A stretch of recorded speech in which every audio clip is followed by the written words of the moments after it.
I came from a family of engineers. My father was an electrical engineer. My son went to a USC mechanical engineering, and my daughter went to USC in biomedical engineering. Even if we didn't want to be an engineer for a living, he always thought that having an engineering background was a very solid foundation to pursue anything you wanted in life. My son called me up the first couple of weeks of school and he said, "You said engineering was going to be fun." And I said, "But don't you guys have a race car team like we had at Cornell?" And about 2 or 3 weeks later, he called back and he said, "Yeah, me and the guys think that would be a really neat idea, but the only trouble is we need some money."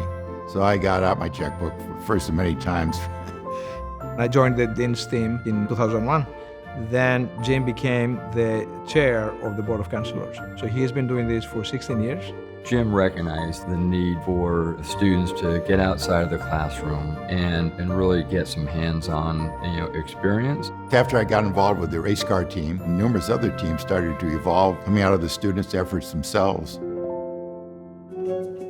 The students were spread out all over campus, making their cement boats and their solar cars and their rockets, and they really didn't have good space. We had big dreams. We had big dreams for what we wanted to create here that was unique to Viterbi, that would fit our needs, our population. Mr. Baum coming forward to give us the naming gift really made it a reality. He's always had that mentor personality. He's always been a firm believer you can sit in a classroom all day long, but until you get your hands dirty, you're really not going to learn.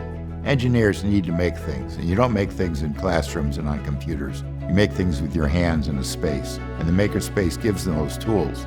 I know that because of the generosity of Mr. Baum and others, there will be thousands of engineering students who will benefit from this. This space will help our students be engaged in activities that otherwise will be impossible to conduct. And I think our family's always seen so-called gifts are really investments. And I'm not going to get a dividend back like I would from the stock market. Instead, I get the pleasure of seeing these students come out so much better for it. City of Hope is near and dear to our entire family's heart. His connection there started when I was diagnosed with breast cancer. Jim provided funding at City of Hope after his daughter was a patient there. Jim makes no requirement for how these monies are spent. He leaves it to my discretion. For that, I'm incredibly grateful to Jim. I love that about my dad and my mom. It sounds cliche, but they really want to help make the world a better place.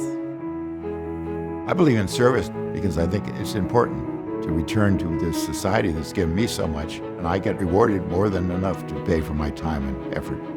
Jim exemplifies service because he's been so incredibly generous to people who go on to help other people. Jim's support here at USC is the epitome of service, and also a testament of what he sees here as a place that can have impact for the nation and the world at large.